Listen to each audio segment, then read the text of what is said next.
Hello everyone.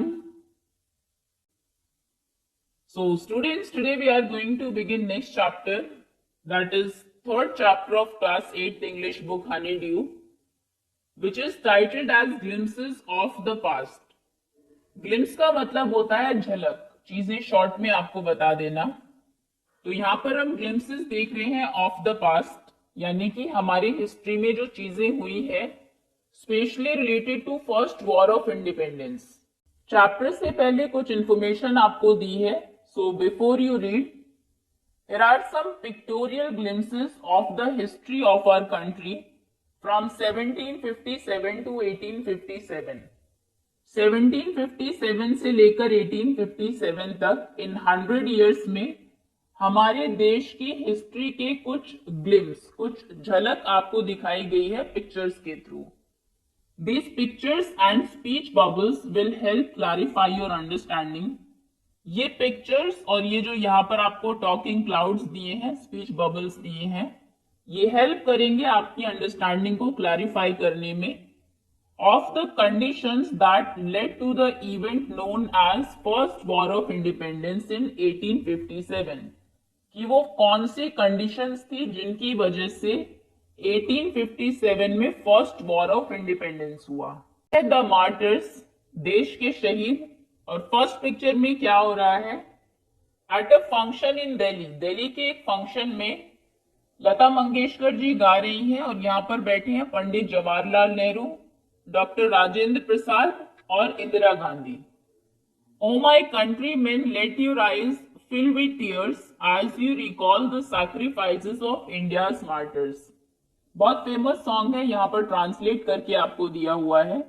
ऐ मेरे वतन के लोगों जरा आंख में भर लो पानी, जो शहीद हुए हैं उनकी जरा याद करो कुर्बानी। सुना होगा आप सभी ने, नहीं सुना है तो सुन लीजिए। आप सभी के पास मोबाइल फोन है, make a good use of that. Okay, second picture में पंडित जवाहरलाल नेहरू सोच रहे हैं और पीछे कुछ फ्रीडम फाइटर्स के पिक्चर्स आपको गिवन है। सुभाष चंद्र बोस, महात्मा गांधी, भगत सिंह, लाला लाजपत राय, बाल गंगाधर तिलक, रानी लक्ष्मीबाई और ये मुगल्स के last emperor Bahadur Shah Zafar. Second topic is the companies conquest. India में ब्रिटिश एम्पायर की शुरुआत एक ट्रेडिंग कंपनी से हुई थी जिसका नाम था ईस्ट इंडिया कंपनी। वो यहाँ पर ट्रेड के लिए, व्यापार के लिए आई थी। फिर उसने कैसे डिफरेंट पार्ट्स को कॉन्कर करना, जीतना शुरू किया। 1757 से लेकर 1849 के कुछ इवेंट्स आपको यहाँ पर दिए हैं। विद इट्स सुपीरियर वेपन्स, हथियार उनके पास बहुत अच्छे थे, एडवांस वेपन्स थे। The British East India Company was extending its power in 18th century. 18th century में 1701 से लेकर 1800 तक ब्रिटिश ईस्ट इंडिया कंपनी अपनी पावर को, अपनी ताकत को और बढ़ा रही थी और एक्सटेंड कर रही थी। यहाँ पर आपको एक मैप गिवन है, इंडिया इन 1765। इस मैप में ये जो येलो पार्ट है ये शो कर रहा है इंडियन प्रिंसेस के अंडर कौन सा एरिया था, और पिंक ब्रिटिश टेरिटरी को। Second is Indian princess were short sighted.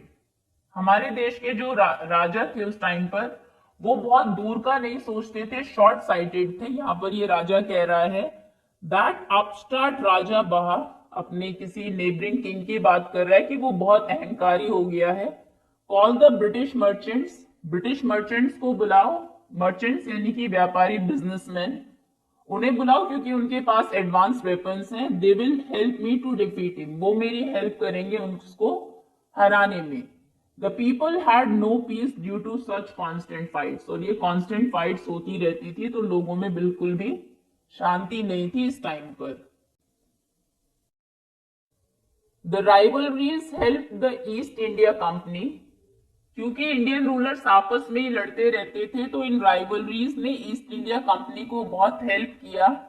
And it could easily subdue Indian princess one by one, और एक एक करके सभी इंडियन प्रिंसेस को बहुत आसानी से उन्होंने सबड्यू कर दिया, बहुत आसानी से हरा दिया।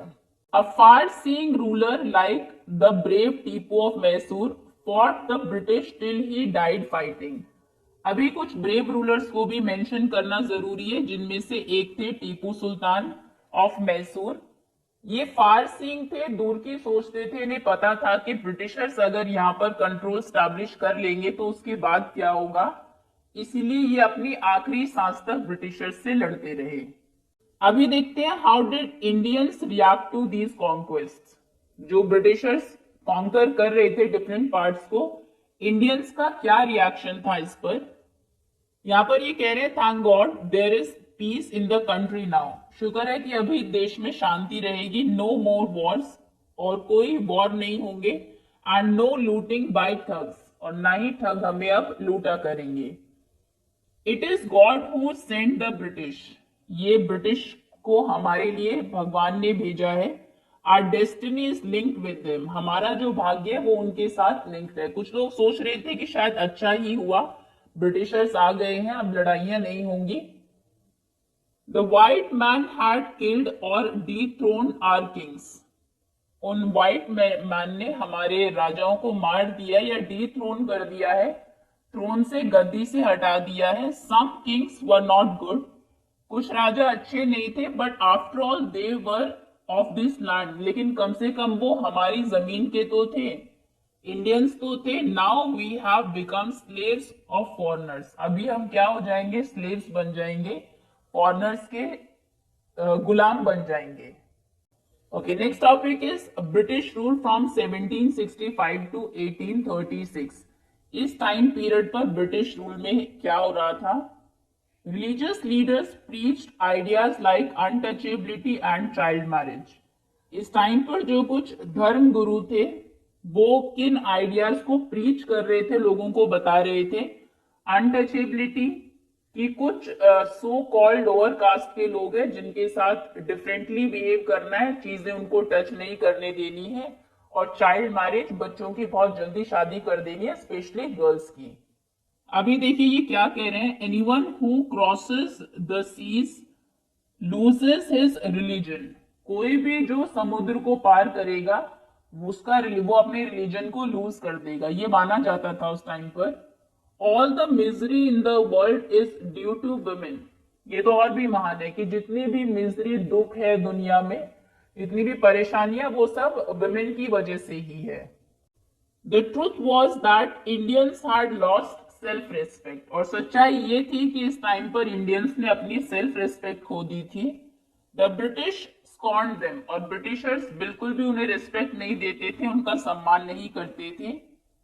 The natives are unworthy of trust, incapable of honesty, ये एक ब्रिटिशर है जो कह रहे हैं कि जो नेटिव्स हैं, इंडिया में रहने वाले लोग हैं, वो ट्रस्ट के भरोसे के लायक ही नहीं है, वो केपेबल ही नहीं है कि ऑनेस्ट रह सके, ईमानदार रह सके। नाउ ये कोई इंडियन नोबेल है जो कह रहे हैं ट्रू योर ऑनर, हाँ बिल्कुल सही कह रहे हो आप, बट आई एम ऑनेस्ट, लेकिन मैं ईमानदार हूं। देश की बुराई तो चलेगी लेकिन सेल्फ इंटरेस्ट में यहां पर काम कर रहे हैं। तो being merchants the British wanted quick profits, अभी ये तो कंपनी के लोग थे, मर्चेंट्स बिजनेसमैन थे, इन्हें तो जल्दी जल्दी प्रॉफिट चाहिए था। Their heavy taxes forced farmers to abandon their fields. इन्होंने इतने हेवी टैक्सेस लिवाई कर दिए कि फार्मर्स को उनका खेत ही छोड़कर जाना पड़ा। इस पिक्चर में आप देखेंगे ये एक फार्मर है जो कह रहे हैं इस मर्चेंट से, but your men are taking all my crops, लेकिन तुम्हारे जो आदमी हैं वो मेरी सारी फसल लेकर जा रहे हैं। You are still in arrears, अभी भी तुम एरियर्स में हो, तुम्हारे ऊपर कर्ज है। If you don't pay next week, अगर तुम नेक्स्ट वीक तक पे नहीं करोगे, I will send you to jail. जितनी फसल हुई सारी ही ले गए, उसके बाद भी कहते हैं कि टैक्स बचा है अभी तुम्हारे ऊपर, और अगर अगले हफ्ते तक नहीं दिया तो तुम्हें जेल भेज दिया जाएगा। Still the British invented other methods which gave them more profits, और अभी भी ब्रिटिशर्स नए नए मेथड्स को इन्वेंट कर रहे थे, क्रिएट कर रहे थे, जिससे कि उन्हें और ज्यादा प्रॉफिट्स मिले। The goods manufactured in England should not have any import duty when brought into India, England से जब चीजें इंडिया में आती थी तो उनके ऊपर इंपोर्ट ड्यूटीज लगती थी, कुछ पैसे आपको देने होते थे क्योंकि आप अपने देश में प्रोड्यूस हुई चीजें हमारी मार्केट में बेच रहे हैं। तो इन्होंने क्या किया, कानून बना दिया कि इंग्लैंड से जो चीजें आएंगी उनके ऊपर इंपोर्ट ड्यूटी नहीं लगेगी। अ गुड आइडिया, इन्हें ये आइडिया पसंद आया obviously. The East India Company's law began to cripple Indian industries, और अब जो हमारे यहाँ की इंडस्ट्रीज थी ईस्ट इंडिया कंपनी के लॉस के सामने वो क्रिपल होने लगी, हैंडीकैप्ड होने लगी, यानी कि वो लॉस में जाने लगी और धीरे धीरे बंद हो गई। इनएविटेबली फेमाइन फॉलोड, फेमाइन यानी कि अकाल, तो सूखा पड़ जाता है। इनएविटेबली यानी कि वो इनएविटेबल है, आप उसको नहीं रोक सकते, नेचुरल डिजास्टर है। सो अकाल पड़ जाता है देश में between 1822 and 1836। 15 lakh Indians died of starvation, 15 lakh लोग 22 से 36 तक यानी कि 14 इयर्स में स्टारवेशन, भूख से मर गए, उनके पास खाने के लिए भी कुछ नहीं था। The British policies ruined the expert artisans, जो कुछ आर्टिसंस थे, आर्ट का काम करते थे, उनको भी ब्रिटिशर्स की पॉलिसीज ने बिल्कुल रूइन कर दिया, एंड देयर बिजनेस, और उनके बिजनेस को भी बिल्कुल खत्म कर दिया। Number 4, Ram Mohan Roy from 1772 to 1833। अभी हम एक इंडियन रिफॉर्मर के बारे में पढ़ेंगे जिन्होंने सोसाइटी में, समाज में कुछ सुधार किए।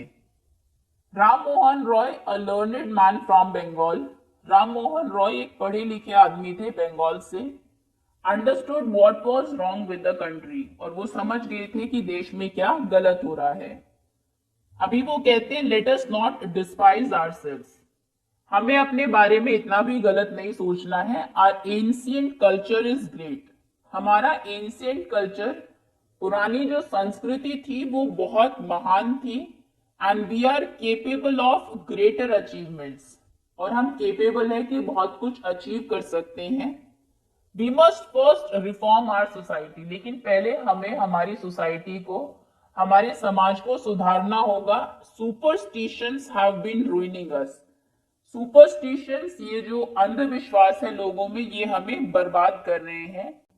He told his wife Uma, वो अपनी वाइफ उमा को बोलते हैं, cows are of different colours, गाय अलग अलग रंगों की होती हैं, but the colour of their milk is the same, लेकिन उन सभी के मिल्क का, दूध का रंग बिल्कुल एक जैसा होता है। Different teachers have different opinions, ये जो अलग अलग गुरु हैं इनके अलग अलग ओपिनियंस हो सकते हैं, but the essence of every religion is the same, लेकिन सभी धर्मों का जो एसेंस है, जो बेसिक है, वो सेम ही है।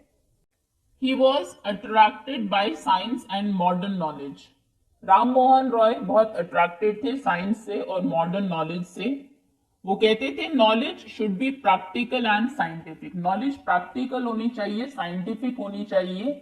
इंडिया में लोगों को साइंस के बारे में पता ही नहीं है, इसीलिए वो ज्यादा सुपरस्टिशियस हैं। He crossed the seas, उन्होंने समुद्रों को पार भी किया, and went to England, England वो गए to see what made the British powerful, कि क्या वो चीज है जो कि ब्रिटिशर्स को पावरफुल बनाती है। देन ही टोल्ड देम, और वहां जाकर उन्होंने ब्रिटिशर्स से कहा, we accept you as rulers, हमने आपको एक्सेप्ट किया है as rulers, and you must accept us as subjects, आपको भी हमें एज सब्जेक्ट्स, अपनी प्रजा की तरह एक्सेप्ट करना चाहिए। But you must remember the responsibility a ruler ओज टू हिज सब्जेक्ट्स, लेकिन एक रूलर की, एक शासक की क्या रिस्पॉन्सिबिलिटीज होती है अपनी प्रजा के प्रति, वो भी आपको समझना चाहिए। ऐसा नहीं कि सिर्फ इंडियन जो लोग हैं वो आपके लिए प्रॉफिट अर्न करने का ही जरिया है। He started newspapers, but the suspicious British stopped them in 1823. उन्होंने न्यूज़पेपर्स भी शुरू किए कुछ, लेकिन जो ब्रिटिश गवर्नमेंट थी वो सस्पिशियस थी, उन्हें शक था, तो 1823 में उन्होंने उसको बंद करवा दिया। Next is operation from 1765 to 1835। Operation यानी कि लोगों पर अत्याचार करना, उनको अनफेयर वे में, क्रुएल्टी से ट्रीट करना। But the British continue to oppress Indians, Britishers ने इंडियंस को ऑप्रेस करना, उन पर अत्याचार करना जारी रखा। In 1818 they had passed regulation 3, 1818 में एक एक्ट उन्होंने पास किया, रेगुलेशन एक्ट 3, जिसके under an Indian could be gelled without trial in a court, बिना कोर्ट में ट्रायल के भी किसी पर्सन को जेल की जा सकती थी। All the time British officers in India Drew big salaries, पूरे टाइम पे जितने ब्रिटिश ऑफिसर्स थे इंडिया में बहुत ज्यादा उनकी सैलरी थी। And also made Fortune in private business, और वो यहाँ पर प्राइवेट बिजनेस भी कर रहे थे कंपनी के अलावा भी, जिससे कि खूब फॉर्च्यून यानी कि खूब उनको पैसा मिलता था।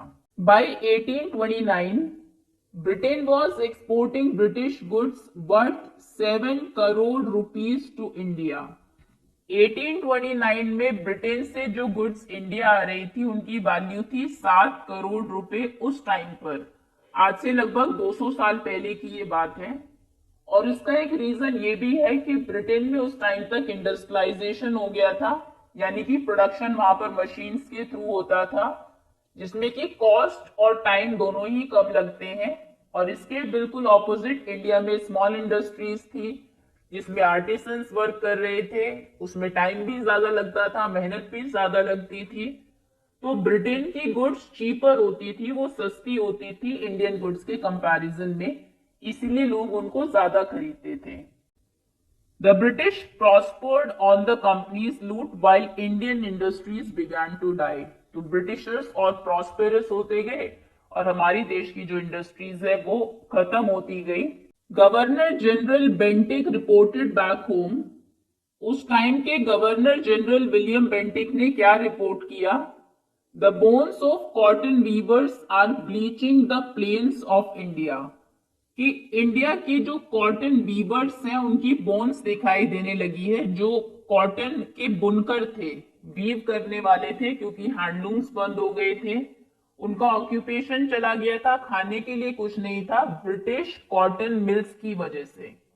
Number 6, dissatisfaction. हमने देखा कि लाखों लोग फेमाइन में भूख की वजह से मर गए, बहुत सारी इंडस्ट्रीज बंद हो गई, लोग बेरोजगार हो गए। तो इन सभी रीजंस की वजह से लोग अभी डिससैटिस्फाइड थे, वो नाराज थे ब्रिटिश पॉलिसीज से। और ये डिससैटिस्फैक्शन का पीरियड था 1835 से लेकर 56 तक।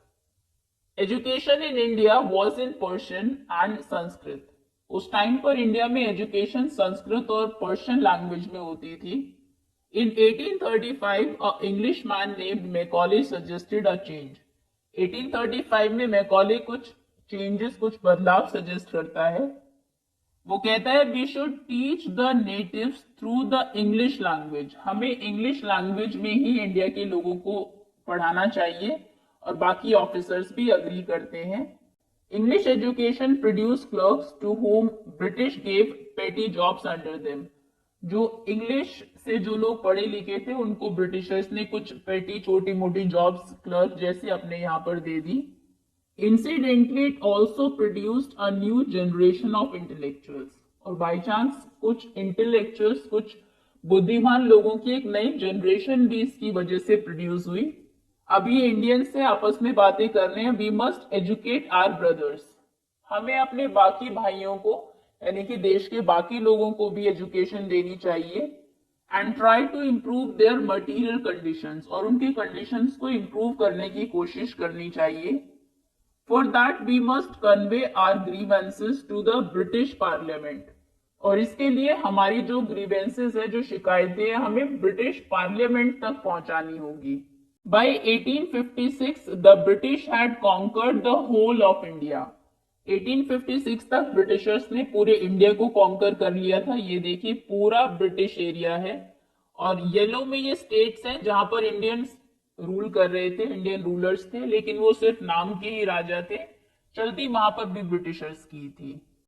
They care little about the needs of Indians, और यहाँ के जो लोग थे उनकी जरूरतों का वो बिल्कुल ध्यान नहीं रखते थे। अभी लोग बातें कर रहे हैं our kings have become puppets, हमारे जो राजा है वो तो कठपुतली बन गए हैं। And we have lost our old jobs, और हमारी पुरानी नौकरियां भी चली गई है। एंड लैंड्स, हमारी जमीनें भी चली गई है। They are converting our brothers, वो हमारे भाइयों को कन्वर्ट कर रहे हैं। You only talk, do something to drive them out, बातें करने से कुछ नहीं होगा, अब हमें कुछ करना पड़ेगा उन्हें यहाँ से भगाने के लिए। Now number 7, the sparks 1855 to 57।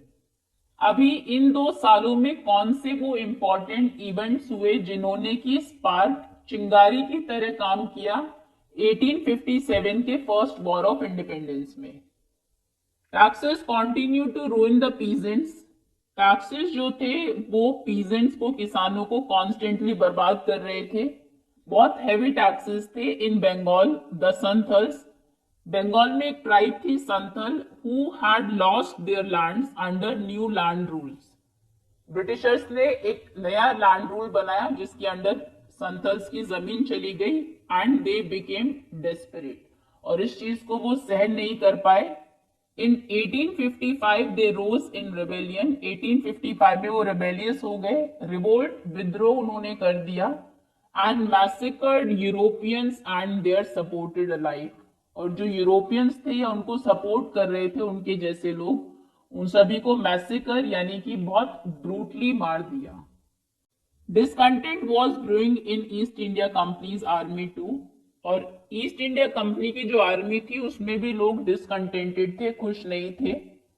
उसके क्या रीजंस थे?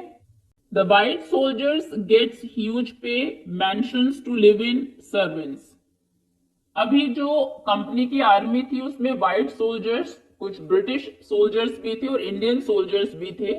सो इंडियन सोल्जर्स आपस में बातें कर रहे हैं कि ये जो व्हाइट सोल्जर्स हैं इन्हें ह्यूज पे, बहुत ज्यादा सैलरी मिलती है, रहने के लिए मैंशंस, बड़े बड़े घर मिलते हैं और सर्वेंट्स भी मिलते हैं। While we get a pittance and slow promotions, pittance यानी कि बहुत कम सैलरी ये हमें देते हैं और प्रमोशंस भी हमारे स्लो होते हैं।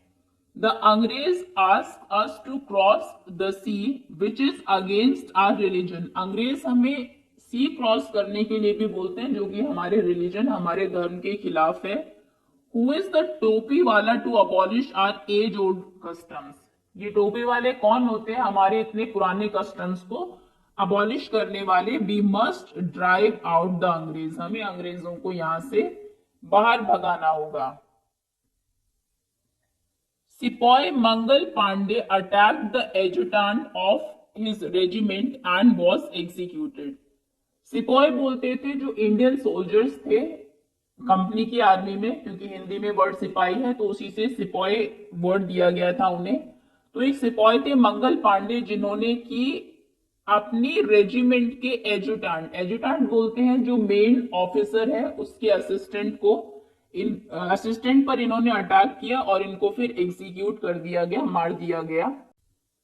थाउजेंड्स अदर सिपाहीज रिवोल्टेड, अभी मंगल पांडे से मोटिवेशन लेकर और भी कई हजार सिपाहीज ने रिवोल्ट कर दिया। दे वर स्ट्रिप्ड ऑफ देयर यूनिफॉर्म्स, उनकी यूनिफॉर्म्स निकाल दी गई, उनको ह्यूमिलेट किया गया, उनको इंसल्ट किया गया एंड पुट इन आयरन्स, और उनको जेल भेज दिया गया। Few Englishmen had cared to understand Indian customs or the people's mind. कुछ इंग्लिशमैन ने कोशिश की यहाँ के लोगों के माइंड को और उनके कस्टम्स, उनके रिवाजों को समझने की। O proud Brahmin soldiers, do you know that the grease on the bullet you have to bite is made from the fat of cows and pigs? उस टाइम पर जो बुलेट्स थी, फायर करने से पहले, गन में पुट करने से पहले उनको दांतों से बाइट करना होता था। तो ये पर्सन ब्राह्मण सोल्जर्स को कहते हैं कि तुम बहुत प्राउड फील करते हो ब्राह्मण होने पर, क्या तुम्हें पता है कि जिस बुलेट को तुम बाइट कर रहे हो उसके ऊपर का ग्रीस काउस और पिग्स के फैट से बना है। अभी ब्राह्मण पूजा करते हैं गाय की, तो ये एक तरीके से उनके रिलीजन के ऊपर अटैक था। The white man has deceived us too, और क्योंकि उसमें पिग का भी फैट था तो जो मुस्लिम सोल्जर्स थे वो भी नाराज हो गए कि जो व्हाइट मैन है उन्होंने तो हमें भी धोखा दिया है। सून, बहुत जल्दी, chapatis were sent from village to village to tell the people that their emperor would want their services. तो जल्दी ही एक गांव से दूसरे गांव में चपातीस लोग भेजने लगे जिनके ऊपर लिखा होता था कि एम्परर को बहुत जल्दी आपकी सर्विस की जरूरत पड़ेगी, और वहां से जवाब आता था yes all my village man will be ready, जब भी होगा गांव के हम सभी लोग तैयार है एकदम। इसी तरीके से लोटस फ्लावर्स सर्कुलेट किए गए अमंग इंडियन सोल्जर्स में। डेथ टू द फॉरनर्स, और वो कहते थे कि अभी हमें फॉरनर्स को मारना है। The masses give all help and shelter to the patriots, जो भी देशभक्त थे उनको सभी लोग हेल्प दे रहे थे, शेल्टर दे रहे थे, रहने की जगह दे रहे थे।